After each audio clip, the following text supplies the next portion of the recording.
BNP আজকে ক্ষমতা না আসছে, আজকে আমাদেরকে এত পাওয়ার মারধর করলো। আচ্ছা, বিএনপি ক্ষমতা থাকলে মানুষ সব মনে করেন জবকর বিজনদী, আজকে তার প্রমাণ দেখেন।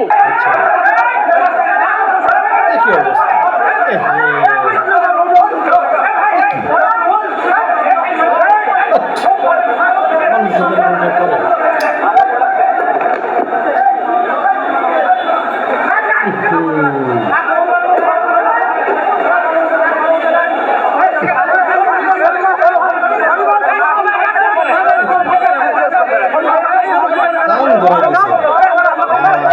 আজকে বিএনপির লোকেরা আজকে যে হামলা শুরু করলো, তাতে কি মনে করছেন দেশ স্বাধীন হয়েছে?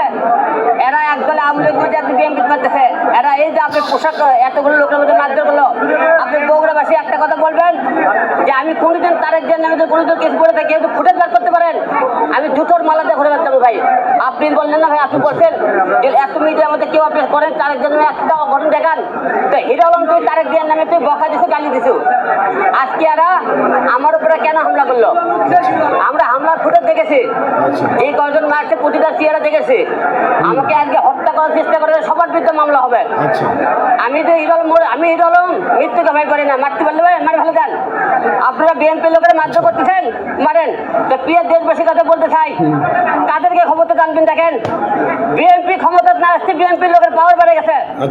আজকে বিএনপির লোক ক্ষমতা না পেয়ে বিএনপি মারধর শুরু করছে আমাকে। আপনারা বলেন বিএনপির কর বিরুদ্ধে কথা বলেছিলাম।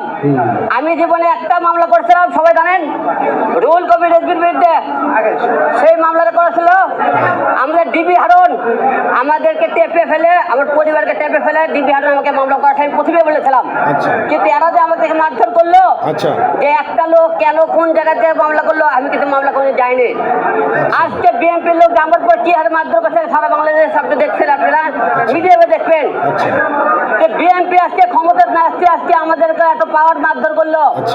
বিএনপি ক্ষমতা থাকলে মানুষ সব মনে করেন জবকর বিজনদী, আজকে তার প্রমাণ দেখেন। তাই আমি আজকে বলতে বিএনপি লোককে মারে দেন, আপনি তারা মারলেন না, মারেন, মারে ফেল দেবেন। আমি আর খিদে লোক মারা গেলে 100 জন থাকবে, কিন্তু আপনারা যারা মারধর করলেন আজকে আমাকে, প্রতিটা ভিডিও ফুটেজ আছে, মনে করেন না যে আপনি বিএনপির লোকেরা দেশ, আপনারা এখনই বাংলাদেশের প্রধানমন্ত্রী হয়ে গেছেন, আপনারা দেশ মারধর করলেন, আপনাকে এই বিষয়ে অবশ্যই বাংলা দিতে হবে। এর আগে মনে করছে আপনাকে সরকার ক্ষমতা আসতে হবে, যারা মারধর করলে একজন বাঁচবেন, একজনই বাঁচবেন। আমি আলো হিরো আলম মারা দেবো, কিন্তু জীবনে অন্যের কাছে মতান্ত করবো না।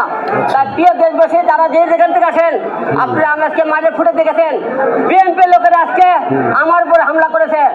এরা আজকে একটা স্বৈরাচার দেশ থেকে তাড়াইছি, আরেক স্বৈরাচার দেশে আসতেছে, তারই প্রমাণ দেখেন। আজকে তাদের সাথে কি শত্রু, এরা বলতেছে আমি নাকি তারেক জিয়ার নামে কিছু বলেছি। আপনারা একটা লোকের তারেক জিয়ার ফুটেজ দেখাবেন, তারপরে আপনারা মারধর করেন।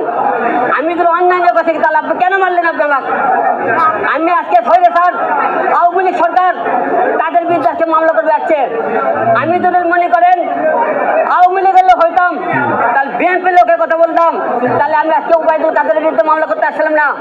আজকে মামলা করতে আসছি ওবায়দুল কাদের নামে, প্রধান নির্বাচন কমিশনার হাবিবুল ইসলাম আউলের নামে, আমার প্রতিদ্বন্দ্বী ছিল তানসেন রহমান, তার বিরুদ্ধে, এবং রানা, এইরকম মোট 39 জনের নামে মামলা করেছে। ওরা আজকে কি করলো? আমি কি বিএনপির লোকের মামলা করে আছে? আমি বিএনপির ওপর আমাকে লোকের যারা হামলা করেছে তাদেরকে আমি প্রতিরোধ করতেছি, আর আপনারা আমার মারধর করলেন। তাতে কি বোঝা যাইতেছে? আপনার দেশ ক্ষমতা না পেতে আজকে এরকম দাপট দেখাইতেছেন। দেশ ক্ষমতা আপনাদের হাতে আসলে আপনারা কি করবেন? তাই আজকে দেখো সারা বাংলাদেশ, এই যে জনতা, সারা বিশ্বের কাছে প্রশ্ন থাকলো যে আজকে বিএনপি লোক যে আপনার ক্ষমতা না মারধর করলো, অন্যায় ভাবে অত্যাচার করলো, এক বিচার সারা বাংলাদেশের উপর আমি রাখতে দিয়ে গেলাম।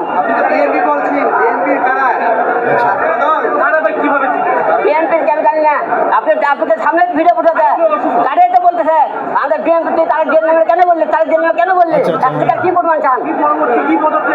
পরবর্তী যারা মারধর করছে এই ভিডিও ফুটে দেয়, তাদেরকে এমনি অবশ্যই এক বিচার আমি কঠিন চাই। এক বিচার কঠিন, আমরা এখন দেশ স্বাধীন হয়ে গেছে, যারা মাসে আর বিচার যদি না পাই তাহলে বুঝবো বাংলাদেশের বিচার বলে কোনো কিছু রাখবে না, স্বাধীন আমরা হতে পারিনি, তাহলে আমি এটা বুঝে নেবো। তো বন্ধুরা, আজকের ভিডিও ফুটেজ দেখে আপনাদের কাছে কী অনুভূতি হচ্ছে কমেন্ট করে জানিয়ে দিবেন।